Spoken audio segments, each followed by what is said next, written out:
یہی رب ہونا. اس نے دوڑ لگائی, جا کے پیر صاحب کے پاؤں پکڑے, اس کے قدموں میں سجدہ کیا اور کہا تو ہی میرا رب ہے, تو ہی میرا رب ہے, تو ہی میرا رب ہے, تجھے چھوڑ کے کدھر جاؤں. اب اس نے پاؤں اتنی زور کے پکڑے رب صاحب کے کہ رب اپنا بیلنس ٹھیک نہ رکھ سکا, تھلے ڈگ پیا. اللہ مسجد میں موجود ہے یا کعبہ اللہ کا گھر ہے, اللہ کعبے میں موجود ہے یا نبی کی تربت پاک اور روضہ رسول اور نبی کا گھر ہے اور سونے کی جالی میں نور چمکے مار رہا ہے, یا مکے مدینے کی گلیاں بزرگ ہیں, ان کی عزت ان گلیوں سے اللہ کے ہاں زیادہ ہے. میں کہتا ہوں یہ کلمہ پاک, اللہ پاک, قرآن پاک, حدیث پاک اور حقیقت کی خلاف ورزی ہے اور جھوٹ ہے. میں یوں کہوں گا کہ بسم اللہ کی صورت بھی بن رہی ہے جی, بسم اللہ الرحمن الرحیم بھی بن رہی ہے. لا الہ کون ہے, لکیریں لا الہ نہیں. میں روشنی والا ہوں کہ اے لوگوں آپ کو خدا اپنی صورت میں ملے گا. نہ آسمان پر جانا پڑتا ہے. سوا 1400 سال سے اللہ تعالیٰ اس خاک کی مٹی کے پتلے میں ظاہر ہو چکا ہوا ہے, اللہ کا نور ظہور ہو چکا ہوا ہے اور خدا بندے کی صورت میں ظاہر ہو چکا ہوا ہے. رب تو میرا ہے, رب میرا تو ہے, رب میرا تو ہے, رب میرا تو ہے, رب میرا تو ہے, رب میرا تو ہے, رب میرا تو ہے. میں جاؤں کدھر, رب تو میرا ہے. بولا بولا بولا. انا للہ و انا الیہ راجعون, لا حول ولا قوة الا باللہ. وہی ہندوؤں والا عقیدہ, وہ ایک الہ کو نہیں مانتے. یہ ہندوؤں سے مسلمان ہونے والے یا ان کے ساتھ رہ کر ان کے مذہب سے متاثر ہونے والے, یہ بھی ایک اللہ پر ایمان نہیں لاتے. پیر مدعا کا کلام سرگودا سے چھپا ہے ایک چھوٹے سے کتابچے میں. وہ ٹائٹل پہ شعر لکھتا ہے, چوکاں دے وچ بلے باندھے, ملا وچ مسیتا جی, سادھو سدا سدھانے جنہ ڈھونڈ لیا اصلیتا جی. پیر مدعا مرشد رب آکھی پاویں فتوے لان شریتا جی. اے مرید اپنے پیر کو رب کہنا, بھلے شریعت تمہیں کافر کہتی رہ جائے. انا للہ و انا الیہ راجعون. پاکستان میں ایک بہت بڑا دربار ہے لال شہباز قلندر صاحب کا. لال شہباز قلندر کے دربار پہ بہت بڑا بینر لگا ہوا جس پہ لکھا ہوا علی اللہ ہے. علی وہ ہے جس کو عربی میں اللہ, فارسی میں خدا, ہندی میں بھگوان, انگلش میں گاڈ, اور نیچے شعر لکھا ہے زاہد نہ کر تو خلد بری کی بات, علی خدا ہے, خدا ہے علی کی ذات.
کلندرم مستم بندے مرتضی علی استم آتش میں میشا سرمستم بندے مرتضی علی استم من غارت علی نادانستم علی اللہ من استم حیدریم کلندرم مستم بندے مرتضی علی استم من غارت علی نادانستم علی اللہ من استم حیدریم کلندرم مستم بندے مرتضی علی استم علی اللہ علی اللہ علی اللہ علی اللہ علی اللہ علی اللہ علی اللہ علی اللہ علی اللہ.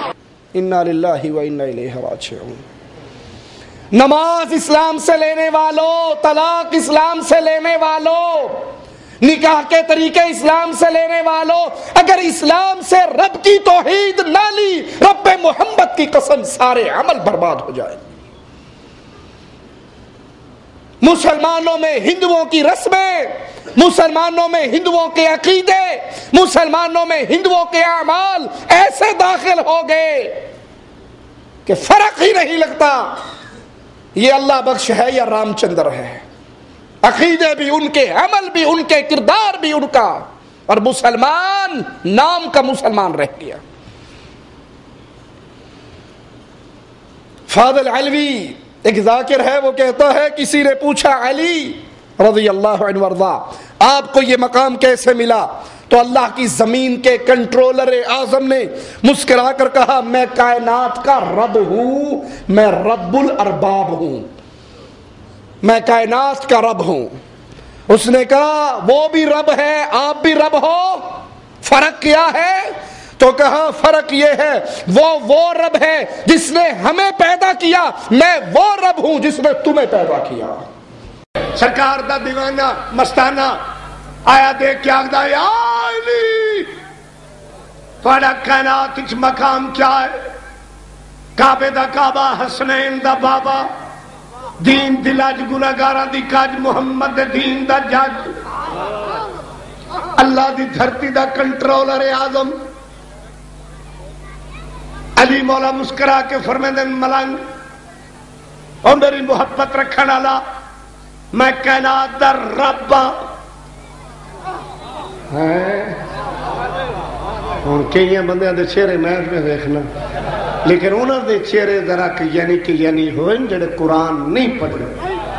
جڑے قرآن پڑھیں انہوں نے پتہ ہے کہ خدا اللہ او ہستی ہے جس نو علی بھی جھکدا ہے. رب دا معنی پالن والا. جتھے فرعون تے موسیٰ دا ذکر خالق نے قرآن بیان کیتا ہے اتھے نال آکھیا ہے فرعون نو یا رب موسیٰ، اے موسیٰ کے رب، موسیٰ کے پالنے والے. اگر موسیٰ فرعون دے 2 پھلکے کھائے تو او رب موسیٰ بنے، تو کھانے بھی علی دا بھوکے بھی علی. حیدری سرکار فرمایا میں کائنات دا رب ہاں. وہ کیا دا جی رب؟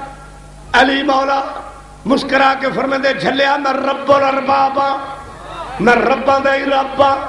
وہ دیکھیا دا او بھی رب تسی بھی رب. اس رب تے تواڈے فرق کی ہے؟ مولا فرمایا او رب ہے جس سانو خلق کیتا ہے، اسی او ہاں جنہاں تانوں خلق کیتا ہے. ایک بڑی مشہور انا للہ و انا الیہ راجعون. لوگوں جب ایک اللہ پر یقین نہیں رہا، جب اللہ کی وحدانیت تسلیم نہ ہو، جب ایک اللہ کو الہ برحق نہ مانا جائے، اللہ کے علاوہ اور الہوں کا تصور بھی اسلام میں اسلام کے نام پہ داخل ہو جائے، تو اللہ کا واسطہ دے کر پوچھتا ہوں عیسائی کیوں کافر ہے؟ انہوں نے تو صرف عیسیٰ کو اللہ کا بیٹا کہا، عزیر کو اللہ کا بیٹا کہا یہودیوں نے، اور دونوں کے کفر کا اعلان اللہ اپنی کتاب میں کرتا ہے. یہاں ہر پیر کو رب کہا جا رہا ہے، سیدنا علی کو رب کہا جا رہا ہے، محمد کریم کو رب کہا جا رہا ہے صلی اللہ علیہ وسلم. پھر ایمان بھی بچا ہے یا نہیں؟ یہ عقیدہ اہل ایمان کا نہیں ہے، یہ ہندوؤں کا عقیدہ ہے جو درجنوں نہیں، سینکڑوں نہیں، ہزاروں الہوں پر یقین رکھتے ہیں. صوفیاء کے ذریعے یہی عقیدے کلمہ پڑھنے والوں کے اندر بھی داخل ہو گئے۔ آپ نے بڑا مشہور شعر ہے، کئی بار سنا ہوگا، چاچڑ وانگ مدینہ ڈسے کوٹ مٹھن بیت اللہ، ظاہر دے وچ پیر فریدن باطن دے وچ اللہ۔ ظاہر دے وچ پیر فریدن، بابا فرید کے دربار پہ جاؤ گے بابا فرید نظر آئے گا، دھوکہ نہ کھانا، ظاہر دے وچ پیر فریدن، اتو بابا فرید ہوئے گا، وچوں باطن دے وچ اللہ، بابا فرید کی شکل میں خود اللہ آیا ہو۔ انا للہ و انا الیہ راجعون۔ ان عقیدوں کو پیش کر کے کسی کو چھیڑنا مقصود نہیں ہے، کسی پہ طنز کرنا مقصود نہیں ہے، کسی کی توہین کرنا مقصود نہیں ہے، کسی کے جذبات کو بھڑکانا مقصود نہیں ہے۔ مقصود یہ ہے لوگوں، یہ وہ بنیادی چیز تھی جس کے لیے اللہ نے ہر نبی کو بھیجا،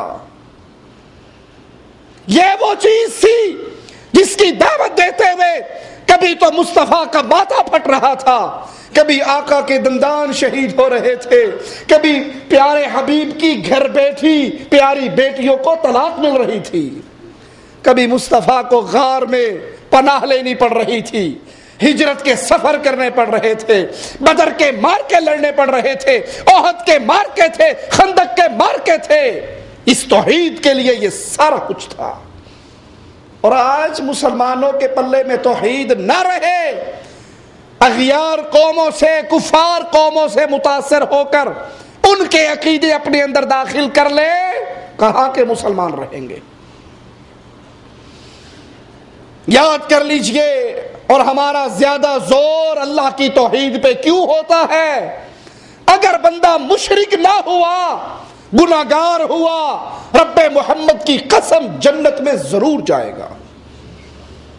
اور اگر بندہ مشرک ہو لیکن گناہگار نہ ہو، نیکیوں کی انبار ہو، اس شرک کے جرم کی وجہ سے اس کی ہر نیکی برباد ہوگی۔ لوگوں، یہ عقیدہ مسلمانوں کا عقیدہ نہیں ہے جو وحدت الوجود کی صورت میں صوفیوں نے، پیروں نے، فقیروں نے، ذاکروں نے، مولویوں نے عوام میں پھیلا رکھا ہے۔ ایک صوفی شاعر کہتا ہے، بے تیدی گال نہ کرمائی، بچہ پڑھتا ہے نا الف با تا، اگر کسی بچے کو الف نہ آتا ہو وہ باتا پڑھے گا؟ وہ کہتا بے تیدی گال نہ کرمائی، میں نو الف دی سمجھ کوئی نہیں آئی، میں تو ابھی اے پر ہوں، مجھے بی سی کیوں پڑھاتے ہو؟ اے تو پڑھا دو، مجھے الف پڑھاؤ، بے تے نہ پڑھاؤ۔ بے تے دی گال نہ کرمائی، میں نو الف دی سمجھ کوئی نہیں آئی، میم دا برخا پا کے احد احمد دے وچ اتر آئی۔ اللہ کا نام کیا ہے؟ احد۔ احد اللہ کے پیارے ناموں میں سے ایک نام ہے، اور محمد الرسول اللہ صلی اللہ علیہ وسلم کے پیارے ناموں میں سے ایک نام احمد۔ احد بھی لکھو، احمد بھی لکھو، دونوں میں فرق کیا ہوگا؟ میم کا، اگر میم نکل جائے تو دونوں احد ہو گئے۔ وہ صوفی کہتا ہے مجھے بے تے نہ پڑھاؤ، میں نے الف نہیں پڑھا، اللہ احد ہے، وہ میم کا برقع پہن کے احمد میں اترا ہے، اوپر سے احمد ہے، حقیقت میں یہی احد ہے۔ انا للہ و انا الیہ راجعون۔ وحدت الوجود کا یہ کفری عقیدہ ہندوؤں کے عقیدوں سے لیا گیا ہے، وہ ہزاروں خدا کے ماننے والے، اور یہاں بھی ہر چیز وہی ہے، ہر چیز وہی ہے۔ اشرف علی تھانوی صاحب اپنی کتاب میں ایک صوفی کا قصہ لکھتے ہیں کہ صوفی صاحب کے سامنے ایک شخص حلوہ اور پاخانہ دونوں پلیٹ میں رکھ کے لے آیا کہ آپ کہتے ہو ہر چیز وہی ہے، یہ بھی وہی، وہ بھی وہی، دونوں کھا کے دکھاؤ۔ اس نے بشکل مولوی حلوہ کھا لیا، پھر سور کی شکل اختیار کر کے گوں کھا لیا تھا، یہ بھی وہی ہے، وہ بھی وہی ہے، ایک ہی چیز ہے۔ ارے مخلوق کو اللہ نہ بناؤ، خالق اور مخلوق کے فرق کو نہ مٹاؤ، اسی لیے لا